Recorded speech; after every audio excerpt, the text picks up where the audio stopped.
Hello, everyone, to everyone joining us live and those watching the replay. Thank you for joining us. My name's Andrea Thompson, and hope you like my avatar. I'm the founder and director of the Film Girl Film Festival, and I am here with some of the lovely directors of our feature films.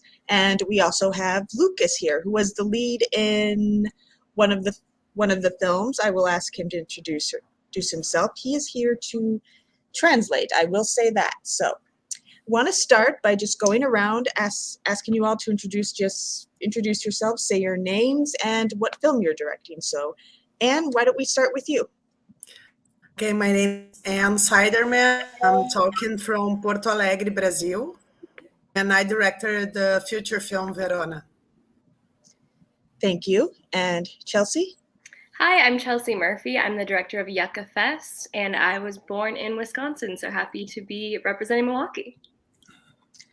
Always happy to get a Wisconsin shout out. And Casey?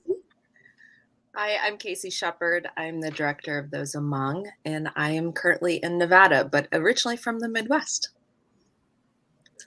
I got most of that. I'm sorry. The signal seems to be iffy. So you said something about the Midwest? I grew up in the Midwest. Also nice to have another Midwest shout out. And can you please say again the name of the film you directed? Those Among? Those Among, yes. Thank you. And last but not least, Lucas. My name is Lucas Afri. I'm originally from Porto Alegre, Brazil, and I'm here to help Anne a little bit with the translation. And I also played Rodrigo in Verona, the feature film that Anne directed. Yes, you were the stand-in for modern day Romeo, and so yes, I'd have to say it was quite enjoyable. Thank you. Thank you. Okay, and one thing your films all have in common is they all seem to be about characters struggling to get out of their circumstances they're trapped in, whether that's due to history in the case of Anne's film, economics in the case of Chelsea's, or trauma or some kind of painful experience in Casey's case for Those Among. So, Anne, I'd like to start off with you and ask, well, you know, Romeo and Juliet is kind of going to be a sad story. I don't think that's spoiling it for anybody, but it is quite a dark modern interpretation. So did anything in particular inspire this your particular take on it? Yeah, actually, I have a very sad story for myself. The project was made by me and my husband, Leo Machado. He was an actor, director, and producer. And we approved the project, Verona, in 2016. And Leo had cancer and he died in 2018. And when he discovered he was dying, he just asked me, make the... Are you hearing me? I'm sorry, yeah. I have to stop you because I am not getting anything you are saying. Can everybody else hear her? Yes. So even though this must be only on my end then, which is unfortunate. Oh my goodness.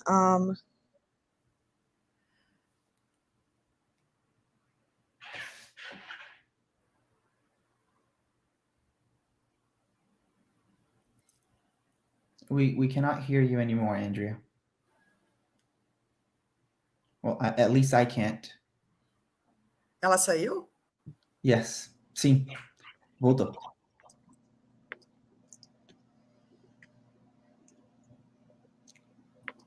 Should I leave? Oh, okay. Não, ela tá colocando o pessoal de novo. She might be restarting it. Yeah. Hello. Hi. Hi. Hello.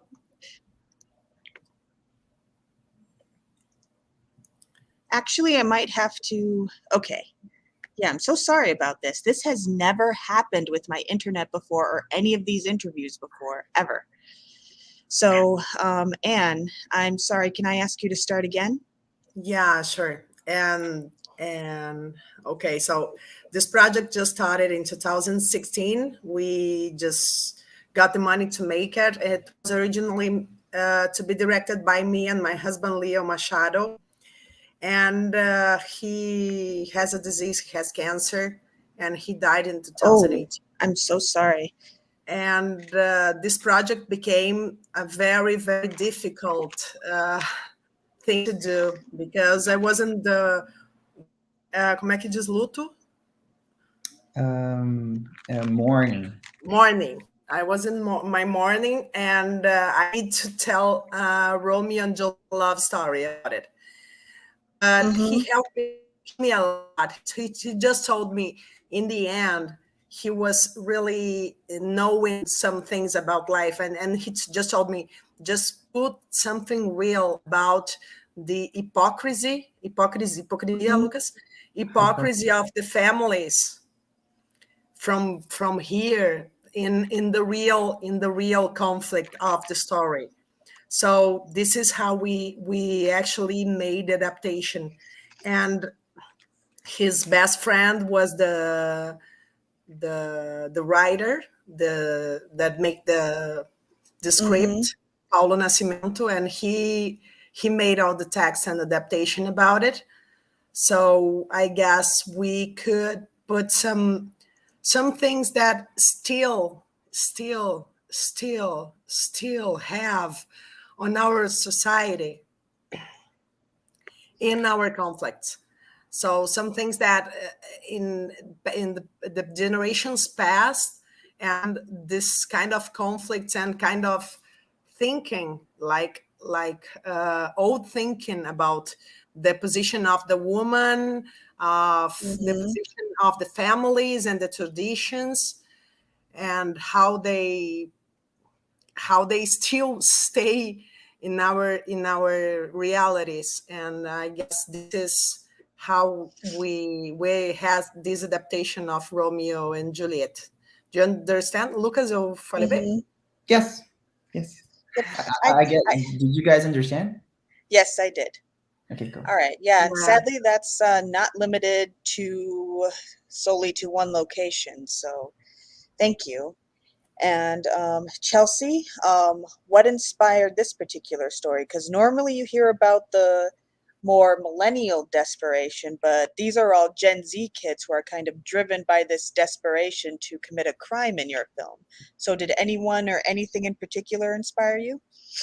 No, I actually didn't write the script. Brady Trainer wrote the script, and he approached me to help originally cast it. And we similarly had a tragic incident where the director, Walter, was killed a few weeks before we were going to start filming. So they asked me to direct it, and Oh, wow. I was very honored to be asked to do that. Brady wanted me to. He wanted it to be directed by someone who understood the story fully, and I had been working with it in casting, and who also knew Walter. He was a friend of mine, so I didn't pick the script, but I did choose to be a part of it because of the story and the imagery in it. So I don't know if that answers your question, but it's about a roundabout answer. I didn't get all of the latter half of that, because even though I moved to right next to my, I'm sorry. But yeah, that from what I got, if you want to repeat the latter half of that. So they asked me to direct it because they wanted someone who Walter knew personally, the original director, and someone who was very comfortable and confident in the story. And as the casting director and working on it from the early stages of it, he thought that I was a good fit, and I was really honored to take that on. Yeah, I wish your directorial debut had happened better, for what it's worth. Me too. Thank you. And Casey, I guess the better question is, why did you decide to make this film not only about the violence that you had experienced, but the kind of violence other people had been experiencing? It was therapy first and foremost, just reaching out to other women that are in the outdoors and do adventurous things.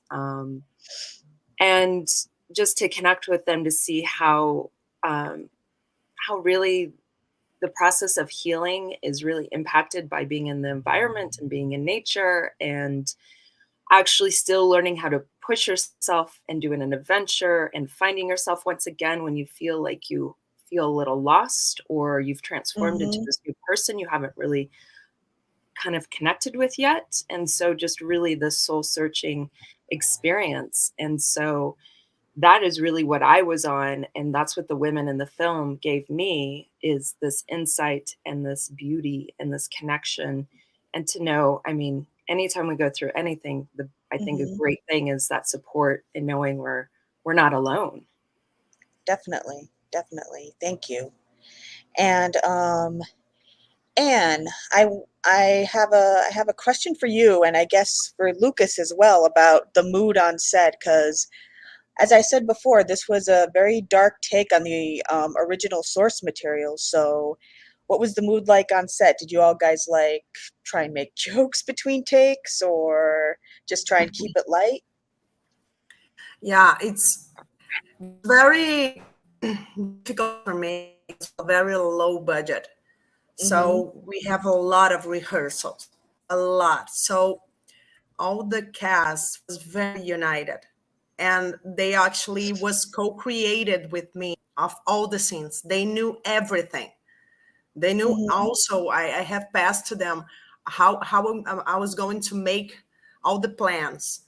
So the set, when we were on set, was very quiet. I have a personal direction mark that I respect a lot actors. I have my crew. I have all of them working, all the technical crew with me, but I dedicate myself on the set to the actors. So I direct very Like whispering. I direct like whispering in the ear of the actor. If I'm on a table that we have 6 actors, I was whispering that if I have any correction. I have a lot of respect with the actors. Obviously, when we cut and intertakes, we have a lot of we had a lot of fun. But I think Lucas can say more about it, because he was the most. It's impressive the work that this guy made in this film, because he dedicated so much for the film. He changed his body because he just wanted to. I didn't ask him to. He learned to play a guitar. He learned to sing, everything, and to ride a horse. He never rided a horse, and he was so into it. And I don't know, Lucas, you can say better and better English than me about it. Sure.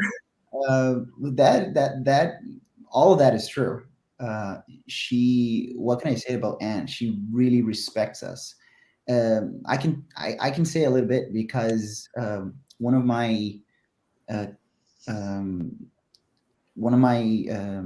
ways that I when I get emotional, or when I get like super into a scene, I tend to go a little higher on my pitch.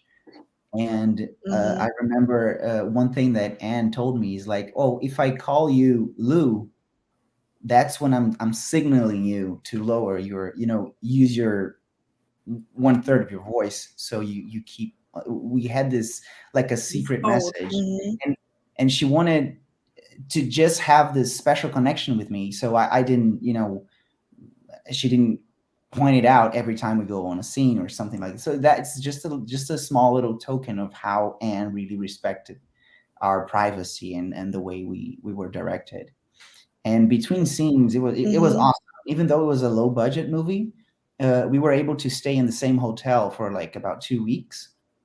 So at the end of every day of work, we go on the patio and just talk about it, or I could just like try to learn a little bit more guitar, because I've never played it before. So every single moment that I had, I usually like rehearse a little bit, and it was awesome. Like seriously, and I mean, best direction, one of the best directions I've ever had.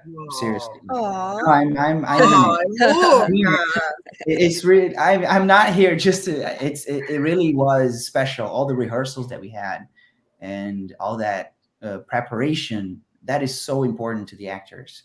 It's so important to be in touch with the script and be able to change a little bit to make it yourself, And to just work put yourself. the relationships of all the characters was very important also. Definitely. And yeah, always good to hear about more supportive masculinity. So thanks to you both. And Chelsea, I have a similar question for you. Like, what was the mood on the set of Yucca Fest? Because while it was a similar dark movie, there are also many moments of twisted humor. So I'm wondering what that was like, especially in light of, like we said before, how you came to direct the film at all. Yes. So there were a couple weeks where we just were even deciding if we were going to go forward and continue the project without him, but ultimately decided to make it and dedicate it to him. So there was a spirit there, more of a spirit about it instead of a mourning on the set. And similarly to Anne, I came from theater and I come from acting, so I was very diligent about having rehearsals prior to filming, especially because these kids were supposed to be best friends since high school. So I wanted them to get really comfortable with each other. And so they did, and they were. So it was pretty fun on set because there was a lot of play and laughter because they did start acting like they had been friends since high school. And we all went to the desert to film it. So it was long days in the desert on an indie set where people were taking on multiple different roles. So yeah, it was sometimes it felt a little bit like camp. So it was a good mood on set. A little bit like that. Yeah. Thank you. And Casey, yours is quite different in that it's a documentary about not just recovery but living. So what was can you tell me the mood as as you were filming? Yes, absolutely. It was a really fast shoot. I did all the filming in 30 days. I traveled by train across the country and up to Canada and met with all these women and 7 different women, and spent a day or 2 with them really fast. And so what was really crazy and beautiful and amazing about these women is that some of them I had never met them before, and meeting instantly and just like literally laying everything on the table. And it just was this connection that forms between us in such a short amount of time. And I think it's that vulnerability with sharing my story, and then they share their story, and just that connection just allows for that authenticity to come through. And so, but it was hard at times. There was some tough stuff that was talked about, and there were tears, lots of tears. But also, I think a really great supportive environment. Yeah. And it was, for me, it was chaos for the whole time. I'm doing everything. I'm doing the camera. I'm like doing the sound, and I had camera problems and asking questions. And so I thought I was a hot mess, but looking back, I was like, oh, that's not so bad. Okay. Sorry. I got to be honest, I got very little of that, but everyone else got it. Yeah. I heard a lot of very positive things, but yeah, everyone else heard that. Essentially, it was just a hot mess, and it turned out great. Then I don't want to slow you down by asking you to repeat yourself just for my benefit. But what I heard sounded lovely, so thank you. And I'm glad from what I heard, it seemed to be quite a positive and experience with, and a vulnerable one too. I'm glad we're acknowledging kind of more now that vulnerability is strength, as contradictory. Absolutely. Absolutely. And these women show that. And I'm sure in the other films, in Anne and Chelsea's film, I'm sure they show that as well. I have no doubt by just hearing them talk for these couple of minutes. Yeah, again, thank you for what I heard. Thank you, and I apologize. And once again, I apologize. Um, I'll move on to, like I said, I don't want to slow everything down, so I'll move on to Anne and Lucas. And another question I have for all of you is, your films are quite different, but location plays such a role, whether it's Uruguay, Brazil, California, the desert, or the very rural American wildlife that Casey incorporates into her story. So, Anne and Lucas, how much do you think your film Verona would have changed in a different location? Or more rather, my question, how did you choose that particular location? I think is a better one. Yeah, Leo, when he started this idea, he Mm-hmm. has a farm in this land in the city that's called Bagé, that's in the border of Brazil and Uruguay. Mm-hmm. And this kind of land here in Brazil is a bioma, né, Lucas? Bioma, Yes. Bioma. uh, called Pampa, and it's unique here from the south of South America. And this bioma, it's not, Mm-hmm. como é que se diz, está extinto? It's extinct. It's a very specific Yeah, place. it's a very specific place, and it's about the soy and all the plantations right now. Mm-hmm. It's getting it's and so we decided to do a Romeo and Juliet on the Pampa of Brazil. It's was the principal idea in the beginning, and Mm-hmm. it was very important for me to keep that place, and very difficult because it's very far from here, from the capital, to make it.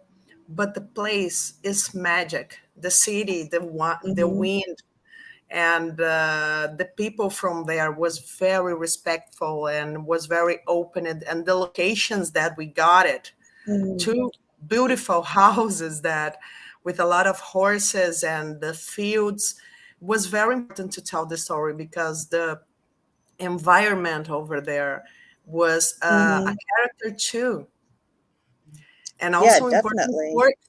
for the characters, so the construction Mm-hmm. of the reality of them. And so it was essential to make it on this place that is called Bagé, Rio Grande do Sul, Brazil. It was very important to us. I don't know, Lucas. Lucas just got a few days before we start shooting over there, just Mm-hmm. to know the place and to start to ride the horse for the Mm-hmm. first time. And he can tell the experience of being there in the field for the first time, and how important it was. Yeah, Yes, it sounds like it would have been quite different if you had filmed in a different location, even if the story could Sure. have been the same. that is true. As Anne said, the scenery, it was just a character by itself. Even Mm-hmm. though it gets to a point where it's dark and it's like there's some extortion a little bit. I don't want to spoil anything, but it gets dark at some point in the movie. And Even before the part you would think. yes, even before that. And it's good to have a little bit of that beautiful hill and the hills and the plantation. It just soothes a little bit of that tension that the movie requires, like a little bit of less tension between like the tense moments. And for me, I love going to a location. It just helps the actor so much Mm-hmm. with external stimuli. It just helps us so much. Even looking at the scenery just helps you getting into that moment of the emotional moment of like. So yeah. Definitely. Yes, thank you. And Chelsea, your film Yucca Fest gives me the same sense that the location was very much a character, and even the stylistic touches that you do as a director felt very much a piece of the location in California. So, I guess do you think this story would work like outside of California? Would it have been? I mean, you could have you could have easily transplanted this story to another area in the country, but do you think it would have actually been the same if it hadn't? It would have been an entirely different movie in a different location. You did a fantastic job of grouping this group together, because we talked so much about the desert being its own character and as well. So it would have been a very different movie. Even if the story had remained the same. Yes. Yeah, even then, the origins of the script started from the aesthetic of the desert and the look of it, and we were set up to make the very first vaporwave film, which vaporwave is a subgenre of music. So we were thinking, what would a movie be like in vaporwave? So it's so much about the aesthetics and the colors, and it would have been a very different film if it wasn't in the desert. I think 90% of the film, about 80-90%, was filmed actually on the producer's property in Yucca Valley. So that is such a California thing also. Yeah. And budget-wise, it would have been a different film, because we were able to make, he has his own film studio there, so it would have been also very California.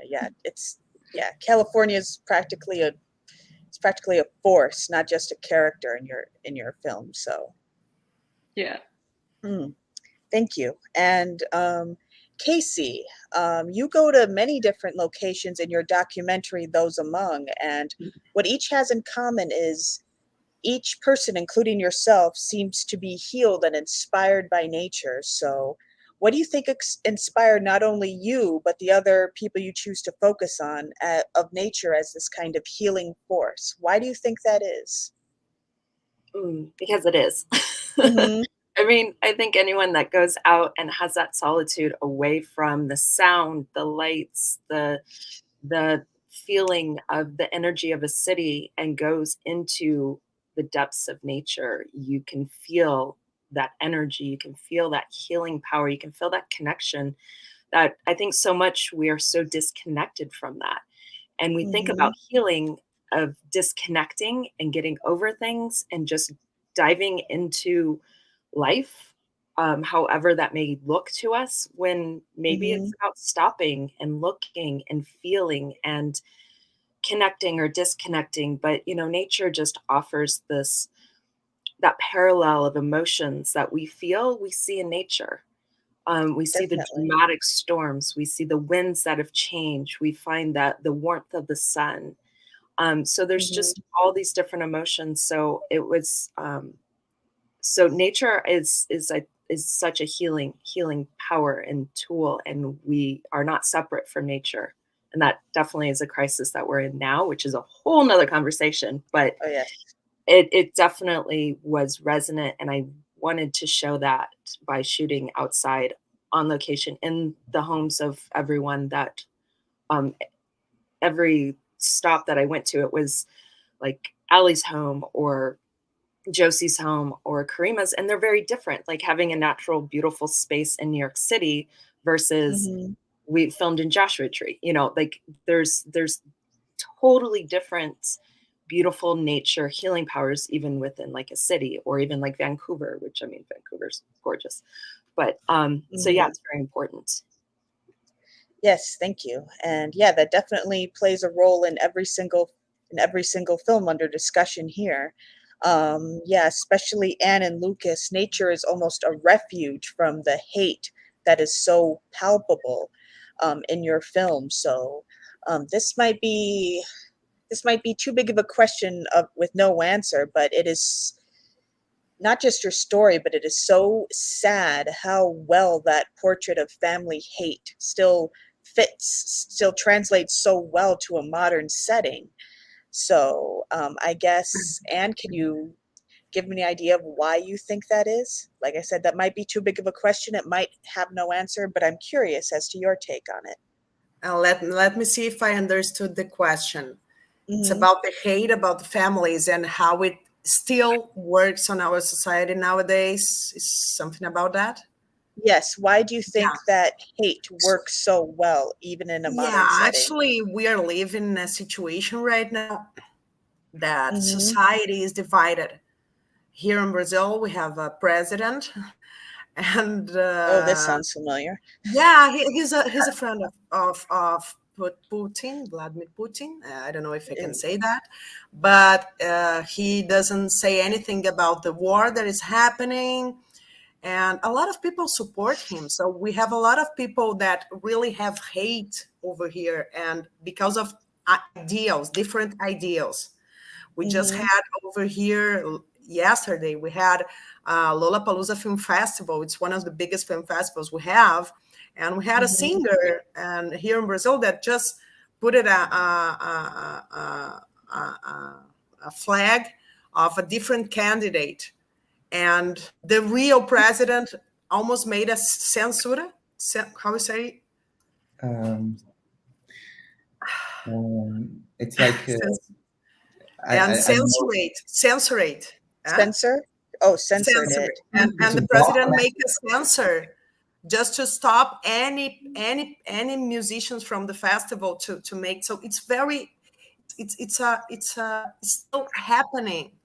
People still have very different ideas about the same thing, and they are still fighting about it.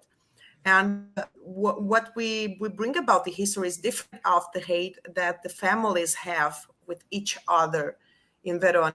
The real fight of them, it's because when they receive it, como é que é? Sorry, a herança.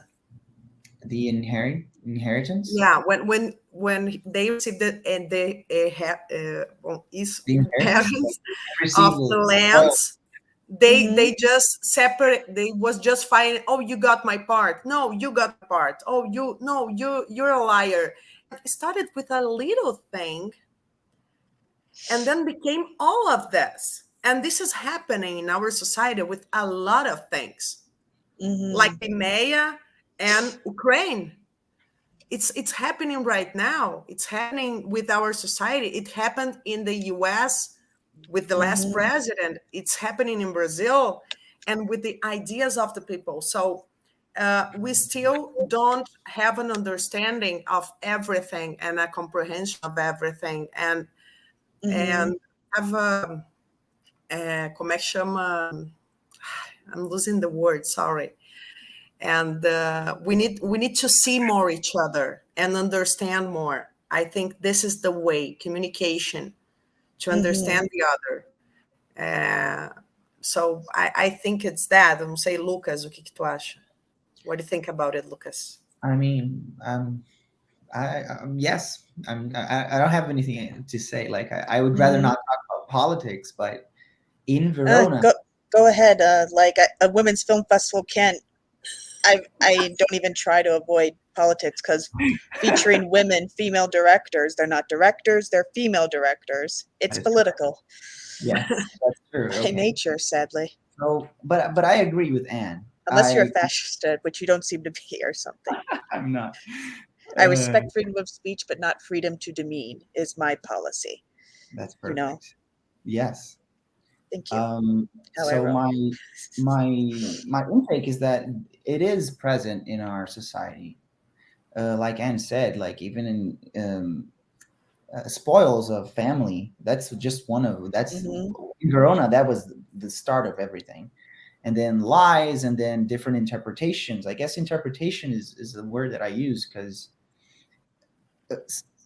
you never know the story behind the other person, you know? And we have very little understanding of, let me put myself in that position, like empathy, you know? Like, maybe if I was that person, I would think the same. And it's not that it's the person's fault. It's just like, that's the way the person was born and raised, and the tradition of that person it's you know. And because we don't have that understanding and that empathy, that's when things get messy, you know, like different religions believing in a different God, or, you know, it's still present in our society. And I would say that empathy and dialogue, it's all we need. Like, no violence. Just like, be empathetic to the other person's opinion. Say that you know, I don't agree with that, I agree with this, you know, let's debate, like put arguments and explain. in a in safe environment, and that's when we grow.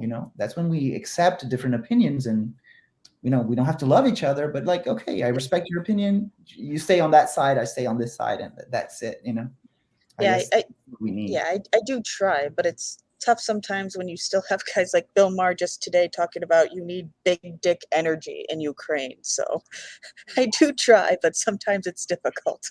Yeah, Uh, no, yeah, yeah, definitely some hard yeah, cases there. yeah. Well, thank you. And Chelsea, I want to ask you this. Your film is quite different in its approach to the dark topics it takes on, in that none of the characters who are in crime, who are stealing from people, hate the people they're stealing from. You get a sense that a lot of these characters would be good if they weren't under this economic pressure. So I know you weren't originally set to direct, but you could have easily created completely different kind of characters, even if they took the same actions, and they took horrific actions by the end. So why did you decide to give us characters like that? Changing it would have Mm-hmm.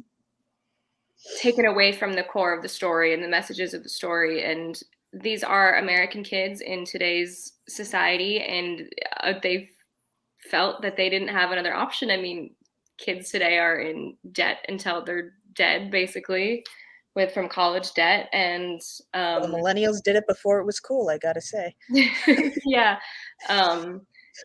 And just the consumerism and the Mm-hmm. culture of the pressure that they're feeling, they didn't really see another way to literally pay their rent. I mean, it is mixed with adventure and other kinds of things, but at the core, it started with feeling like they didn't have another way out. So, yeah, changing the characters' motives in that would have taken away from the story. So that's why I chose not to alter any of that.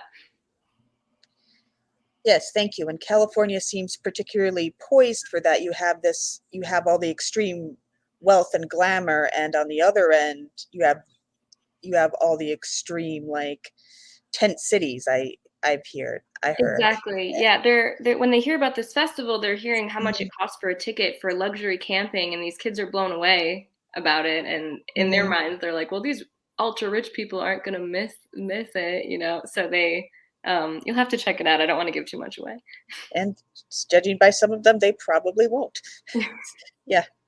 Now, Casey, for your film, I guess my question is, a lot the struggles of you and all the people you decide to focus on are quite extraordinary, not just for their struggles, of course, but how they choose to kind of live again and find joy. So how did you find each of these women?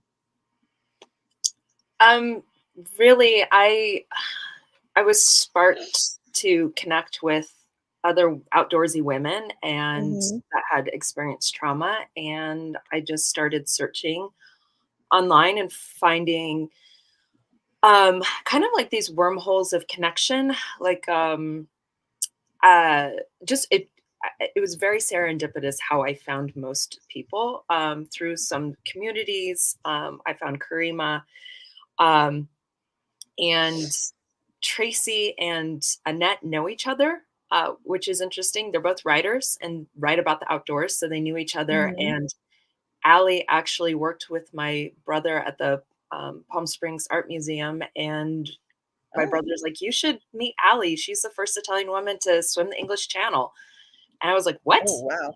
And actually, Tracy wrote an article about Allie swimming the channel. So there are these really crazy connections that on the surface didn't really seem to exist. And then it was like all of a sudden they're like, "Oh yeah, I know so and so. Oh yeah, I know so and so."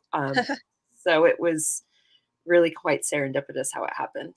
But it's also the outdoor industry and women in the outdoors is quite cozy. Yeah, I imagine they find that connection right away, because it still seems to be kind of seen as a very male thing to do. Very male dominated. Yes. Thank you. And Anne, I wanna. I'm figuring out the best way to ask this question still without spoiling it too much. Well, we all know how Romeo and Juliet ends again, but you take quite a different route and order, shall we say, to your ending. Can you kind of why did you choose to go the route that you did? Yeah, the first version of the script that I got it, I will confess something that I didn't say to anyone. The script writer just sent me a version that Juliet was dying and Romeo was going alone to Italy. And I said to him, I'm a woman. I won't make this story. Sorry. Sorry. He moves on. What? How? Why? And I really decided to bring another view about it. He wasn't wrong about it. It was very hard for him to write about the story and thinking about his friend that he just lost. I understand that. Oh. So I brought Livia, that's another script writer, to help me with the last chapter, the last part. And she just helped me out to figure it out how to do it. And we just understood that the way some men make a woman an object and made a possession of them could be a very good strength thing to make a real fight. And so I can't spoil it. It's very difficult. And so we decided that Romeo made just like Will Smith last night, like making, okay, this is my property. Oh, you did it, Romeo. And this is my property, so I will defend her. And this is also, which she did not want. She did not want to, and he he did it, and it was like an instinct. It was protection. It was real love. And I think the history of Romeo and Juliet, it's about lovers and people that really believe in love, and they really want to get out of that hypocrisy of the society. So the decision we made for the final, it's very surprising. It's not about this I didn't put it, Luca, sorry about it, but it's not about this property, because he respected her in all the things. And it was very important to me to have a representation of the love of the two parts. Not only the woman, very fragile. No, she was she was studying to be a doctor. She was very intelligent. She always has. She stood up for herself. Yeah, really. So it was very important to me to put it that way, because the way we represent the woman, it's very important. And also the relationship they created each other was very magic. So the way we decided with the new end and to twist it out, it's an adaptation about a very, very traditional story that everybody knows about it.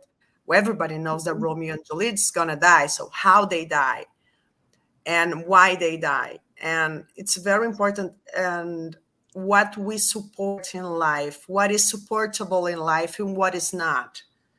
And what we can handle. Oh, go ahead. So what we can handle for love, or what we can handle to stay with our families, what is our limit? And this is one of the things that Livia and me were talking about when we remade the script, the last part of the script. So it's not about only put a man's view or a woman's view. It's making them equal, just that. And that in itself is frankly a rarity, and why I started the Film Fest. And just like I can't condone Romeo or Will Smith's actions, as you imagined, I can't entirely blame him for it, blame them for it because the motives behind it are so much endorsed and celebrated. And let's face it, it comes from a good, loving place, even if it's not something that I can get behind. So I can't fully blame it when men do those kind of things. You know, those kind of actions. It's something I can't fully hate, even as a feminist, even as a founder of a women's film festival. Society is just such that, yeah. Well, yeah, but I believe when we have real love and real respect, even if it's not only my wife or my husband, it's my friend, I will defend it. Mm-hmm. And Definitely. I think if Romeo and Juliet wasn't only a romance, he will defend her anyway.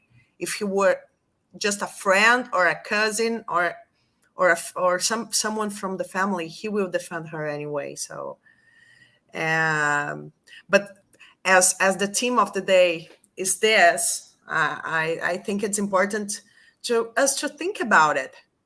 Just that. Definitely. Definitely. And Chelsea, also, I have a big question about the ending of your film, because at first it seemed like a lot of it, mm, even if it was a dark story, it almost seems like this fun heist movie between a bunch of friends and kids. And then your ending has something that I don't think very few or any of our viewers would expect. So, why did you decide to incorporate that ending without giving it away again? I love this question so much because we originally didn't have that as the ending. That developed in editing in post, and actually probably because we got extra time to edit it during the pandemic. That ending scene was originally filmed. It was originally in the script and in filming. It was earlier in the movie. Mm-hmm. And without spoiling anything, there's a character whose motives are different from everyone else's. And we found that with some test audiences, it was hard to stay on their team as a viewer and as an audience member if Oh, you knew I their can motives. imagine that kind So, of character with those kind of right, motives. because like the characters don't know what's going on, but as the audience member, when you know, you don't like them anymore. So we decided to keep that as a twist ending, so that that the audience members stayed on the team of the group the whole time and felt like they were on. It even feels more harmless, like you're watching a bunch of friends have fun, but at the end of the day, you're watching them steal money. It's not moral, you know? So Mm-hmm. it's interesting to watch films and like Breaking Bad, for example. How if you've seen Breaking Bad, how far along were you still cheering on Walter White, like no matter how many bad things he did? And then I love films where you can look back and go, how did that film get me to cheer on the villain? They present the villain like the good guy. So that change in editing really made such a difference in the film, and I'm very glad we did that. Same. But frankly, it was easy to cheer on your characters when they were stealing from people who were saying this dog is the most enlightened thing in the universe. So, yeah, Did you very notice I have a California. cameo in that scene? Pardon? Did you notice I have a cameo in that scene? No, I did not. I'm sorry. Yeah. Okay, and thank you. And Casey, this might be one of your easiest questions to answer, but you could have easily focused on the trauma itself that you and everyone else experienced in your film, and to a certain extent you did. But you also focus more on not just recovery, but living. Like in the one of the very last things we hear is let in your film is let's live. So why did you decide to take that route? I think it's because of stereotypes that are based within trauma and how we get stuck in trauma and how repeating and going through the traumatic events and focusing on, you know, the calling ourselves a victim and like just losing our power because we get stuck in that. I mean, obviously there are things that you have to go through when you're experiencing trauma, and it's non-linear and it's in and out and it's up and down, and you feel like you're past something, and 2 years later, like Tracy talks about, like you go through a breakup or you have an injury and it brings up something from the trauma.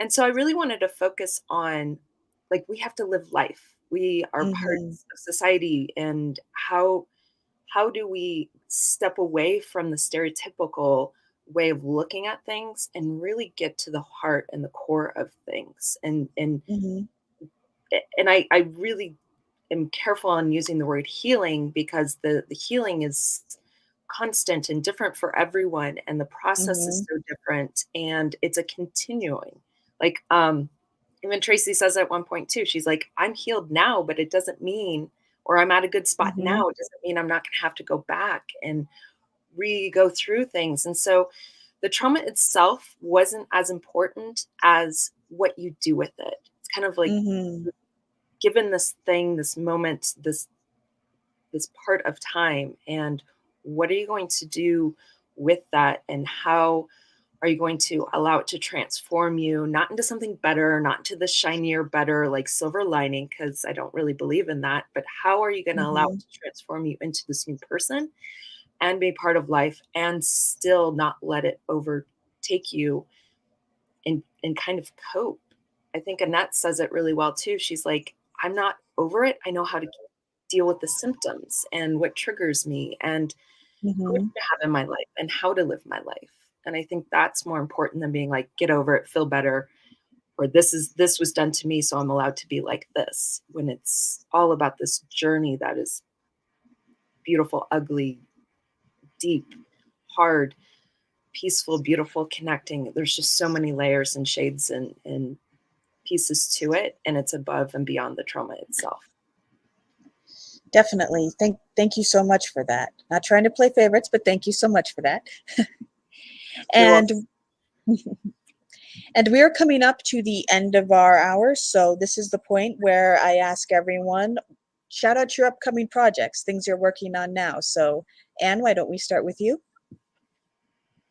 Okay, so I have another project with Lucas too. Ooh. Yeah, it's a short film written by Helena Horta, also a Brazilian writer and producer that lives in LA. And the project called Void. And we already made it, and we're I just received it today. The music is ready, so maybe next year, maybe this year, we'll have it in film festivals. It's a very impressive story. It's about also a relationship. I didn't wrote it. I just received it as a gift and a coincidence that it's a story of a couple that is breaking up, and they are also passing through the 5 steps of como é que é luto, Lucas? Of the mourning, when you lose the someone. mourning. E o que tu acha do projeto? Só termina para mim. She asked me to finish her thought process, and I mean, what can I say? In my opinion, it's a project about that. It's the 5 steps. It's not about the 5 steps of mourning, but it goes through that, and I think it's going to be very artistic, because we broke some rules about filming. Like, we broke so I want all kinds of people to watch and see different things. I guess that's what Anne did. If you look to a more experienced filmmaker, you probably find some things in the filming that you see, oh, I noticed that. Like, she broke that, rule of not, filming over 180 degrees, but that is also space, time. Yeah. Yes, space and time, and so I'm interested to see. I'd love to watch the music, Anne, if you want to share. Yeah, sure. Same, thank you. And Lucas, thank you for shouting that out also. You know what, do you have any projects of your own that you'd like to shout out? Well, as an actor, I'm currently doing a project, but I would love to say more, but I can't. I do sign an NDA. So yes, I'm in a project that I can't say much. It's about a major event that happened in Brazil. There was I don't know how much I can say, but like there was a nightclub that caught on fire, and it's a series about that. So I'll just leave it to that. I don't know if I mean, I don't want to do a Tom Holland. Stop it. I don't want to do a can't Tom believe Holland it. spoil. I So really can't believe it. You got this. Whoa, I just heard about it. It's a very amazing project, and probably will be in the US. It's a very big project from a very big streaming. Yes. So, okay, just that. Congratulations. Fingers you. crossed, rooting for you. Thank you. Thank you. Thank you so much. Chelsea? Yes. So I have a different kind of project coming up. During the pandemic, I went home and I was feeling a little helpless because my work was illegal when we couldn't go on set. We couldn't go film. And I had all these things planned for the year, and I was just kind of having a hard time mentally. So I started writing poetry, and then I was in my hometown where I grew up, and I found all my old poetry books from high school, and I ended up compiling them into a book. So I have a poetry book coming out. It'll be on Amazon this summer. It's called You Should Read Me Near the Sea, and it's a coming of age story told through poetry and ocean images. So I'm pretty excited about that. Excellent. Feel free to send me a link. I will. Thank you. Love to. Thanks. And last, but again, by no means least, Casey. Doing this film, I felt there's a lot of animation in my film, and I got to I have played with animation in the past in some projects, but I really got to dive into animation. And so I'm currently working on a short stop motion that is about the pandemic, kind of like Chelsea. I travel all the time, like I'm a nomad. And so 2 years I've been in one place going, what am I going to do? And which was great because I got to do an extra edit of my film, but I just didn't know what to do with myself. So I internally went inside and started doing a lot of writing about a trip that I biked across New Zealand by myself. And when I was biking it, though, I was going through this trauma from a relationship that was 30,000 miles away, and how I was surviving. And I could never put that into a film because it was just too much about me. So I've started to make it into these zines, inspired by the Riot Girl Revolution. I kind of dove into that a little bit deeper during the pandemic. And so it's just this really hard, really like feminist, but like just lay it on the table. Let's put it all here. Let's have fun. Let's be raw. Let's be rebellious and write about it. So I'm animating and writing at the same time. And it's just so much fun. Oh, sounds fun. That also sounds amazing. Yeah, I don't know. Yeah, everyone feel free to send me more info about your projects, because yeah, these all sound great. So thank you for sharing, and thank you once again for being in the film festival and for your patience with me during this interview. So thank you, Andrea, and everyone else. It was nice to meet you all and hear about you. Thank you so much. I'm gonna go watch your films now. Yes, exactly. Awesome. Yes, have a good night, everyone, or day, or whatever, wherever you guys are. Bye. Good night. Bye. Thank you. Thank you.